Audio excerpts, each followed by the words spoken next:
Hello दोस्तों, आप सभी का हमारे इस चैनल ओके कैंपस में स्वागत है। और हमारे वीडियोस को सबसे पहले देखने के लिए हमारे इस चैनल ओके कैंपस को सब्सक्राइब कर दें ताकि हमारे जो आगे वीडियोज आएँ वो सबसे पहले आपको प्राप्त हो। आज हमारा अर्थमेटिक का टॉपिक होगा अनुपात और समानुपात, जिसको हम बहुत सारे टाइप से सोल्व करेंगे और आगे हम बहुत अच्छे टाइप इंक्रीज करते जाएंगे ताकि आपको उसका बेसिक लेवल से हाई लेवल तक का सभी क्वेश्चनों को हम सोल्व कर सकें। तो सबसे पहले हमारा टॉपिक होगा अनुपात और समानुपात। अनुपात और समानुपात के बारे में बात करें तो अनुपात तो हम जानते हैं कि किसी भी दो संख्याओं का अनुपात ए अनुपात बी के रूप में इसको व्यक्त किया जा सकता है। और हमने दो अन्य संख्याएं और ले ली सी अनुपात डी। तो अगर हम इनमें समानुपात की बात करें तो ए अनुपात बी और सी अनुपात डी के बीच में जो समानुपात है उसको हम किस तरह से व्यक्त किया जा सकता है कि यह देखेंगे कि ए अनुपात बी और सी अनुपात डी दो संख्याएं हैं, उनके बीच में जो अनुपात होगा समान होगा, मतलब इनको समान अनुपात के रूप में व्यक्त किया जा सकता है। तो इसको डबल बिंदु से व्यक्त किया जा सकता है। तो इसको हम बहुत सारे क्वेश्चन से सोल्व करेंगे, हम आगे देखेंगे। और जैसे जैसे क्वेश्चन बढ़ते जाएंगे आपके सभी क्वेश्चन सोल्व भी होते जाएंगे। तो सबसे पहला क्वेश्चन है हमारा ए अनुपात बी जो है 3:2 और बी अनुपात सी जो है हमारा 3:4।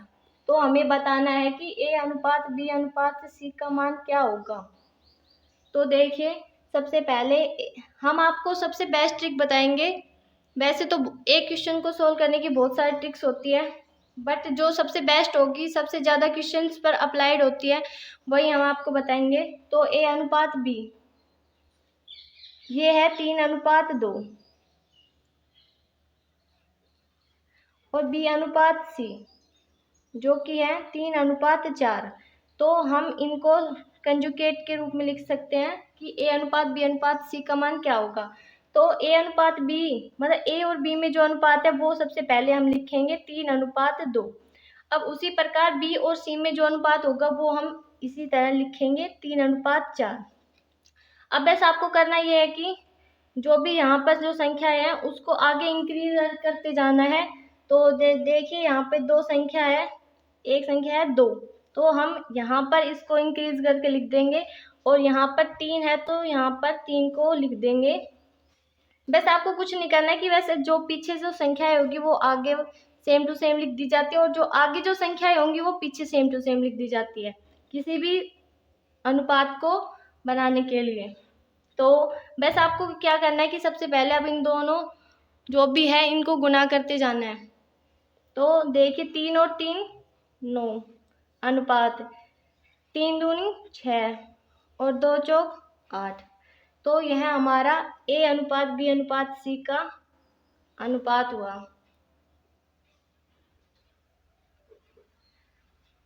बताइए आपको समझ में आया। अगला हमारा क्वेश्चन है ए अनुपात बी हमें दिया हुआ है कि 3:4 है एंड बी अनुपात सी दिया हुआ है 8:9। तो हमें बताना है कि ए अनुपात सी के मध्य क्या रिलेशन होगा। तो देखिए इसका सलूशन क्या होगा कि ए अनुपात बी का मान क्या दिया हुआ है 3:4। इसमें होता है कि जो वैल्यूज दी होती है वो उनको जस्ट नीचे लिख दी जाती है और इन सभी का तीनों का एक साथ अनुपात के लिए इन तीनों को एक साथ लिख दिया जाता है। तो ए अनुपात बी का जो अनुपात है 3:4 वो हमने ऐसे कैसे लिख दिया। और अब बी का वही अनुपात सी के साथ देखेंगे तो वो क्या है 8:9। तो बस वही हमने बताया था, जो भी संख्या आगे दी हुई होगी वो पीछे लिख दी जाती है same to same as it is, और इसको सेम टू सेम आगे लिख दिया जाएगा 8। पर हमें तो केवल ए अनुपात सी की वैल्यू प्राप्त करनी है कि ए अनुपात सी में क्या रिलेशन होगा। तो हम केवल ए अनुपात सी का ही वैल्यू प्राप्त करेंगे। तो ए अनुपात सी का देखिए इन दो सबको गुना करने से क्या वैल्यू प्राप्त होगी हमें, 8 या 24 अनुपात और 9 चौक 36।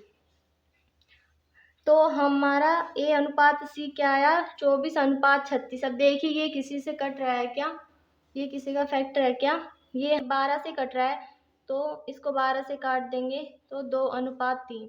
तो हमारा A अनुपात C का मान क्या हुआ, 2 अनुपात 3। ये हमारा आंसर हुआ। तीसरा क्वेश्चन जो है, A बराबर दिया हुआ है कि B इंटू 4/5 और C बराबर दिया हुआ है,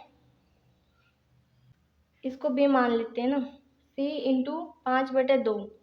तो हमें क्या निकालना है, A अनुपात B का मान फाइंड करना है। तो देखिए A बराबर हमें दिया हुआ है B गुना 4/5। तो इनमें हमें अनुपात देखे तो A अनुपात B, तो यहाँ पे 4 अगर इसकी बात करें तो ये उधर चला जाएगा, तो 5 के गुना में चला जाएगा।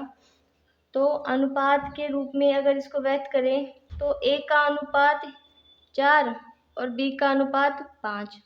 तो A अनुपात B क्या है हमारे पास, 4 अनुपात 5। इसी प्रकार हम हमारे अगले B के और C के अनुपात के बारे में बात करें तो B इंटू 5/2। तो B और C के मध्य जो अनुपात होगा, तो B का अनुपात होगा 5 और C का होगा वो होगा 2। तो हमारे पास B और C का अनुपात भी प्राप्त हुआ हमें। और देखें A अनुपात B, चलो अभी हम इसमें A अनुपात C का मान फाइंड कर लेंगे, क्योंकि A अनुपात मान तो हम पहले फाइंड कर चुके हैं। तो यहाँ पे C कर लेते हैं कि A का C के साथ रिलेशन क्या होगा। तो A अनुपात B अनुपात C, तो A अनुपात B हमें क्या दिया हुआ है, 4 अनुपात 5। और वहीं same to as it is B अनुपात C क्या दिया हुआ है, 5 अनुपात 2। हमने बताया same to same as it is आगे वाली संख्या लिख देंगे और इसमें पीछे वाली। A और C का हमको अनुपात बताना है कि इन दोनों के बीच में क्या अनुपात होगा। तो देखिए अब इनमें अनुपात के लिए हम सीधे इनको गुना करके लिख देंगे। तो 4 पंजू 20 अनुपात 5 25 5 दूनी 10। तो A और C की बात करें तो A और C होगा 20 अनुपात 10। अब देखिए ये क्या किसी से कट रहा है, ये 5 से कट रहा है या फिर 10 से काट सकते हैं, तो 2 अनुपात 1। तो हमारा A अनुपात C क्या हुआ, 2 अनुपात 1। हमारे अगले क्वेश्चन की तरफ बढ़ते हैं। ये एकदम बेसिक लेवल है, हम हमारे अगले वीडियोस में इससे भी हाई लेवल के क्वेश्चन सोल्व कराएंगे आपको। तो आज तो केवल एकदम बेसिक समझिए आप। तो हमारा चौथा क्वेश्चन हुआ, A का 60% B का 3/4 के बराबर है। तो हमें फाइंड करना है कि A अनुपात B क्या होगा। तो देखिए क्या होगा, अब ये जिस अनुपात में जिस तरह से दिया हुआ होता है उसको सेम टू सेम पहले लिख दिया जाता है कि A का 60% B का काम मतलब होता है गुना 3/4। अब देखिए ये क्या किसी से कट रहा है, तो इसको काट कर इसका शॉर्ट फॉर्म लिख देते हैं। तो A का 3/5 बराबर B का 3/4। तो देखिए ये 3 से 3 आपस में डिवाइड हो रहा है, तो ये आपस में कट रहा है। तो A अनुपात A/5 बराबर B/4। तो हमारे पास A अनुपात B का मान प्राप्त हुआ हमें 5 अनुपात 4। यही हमारा आंसर हुआ। तो आपको हमारा वीडियो कैसा लगा ये ज़रूर कमेंट में बताइए। अगर आपको ये वीडियो पसंद आया तो चैनल को शेयर और सब्सक्राइब करें।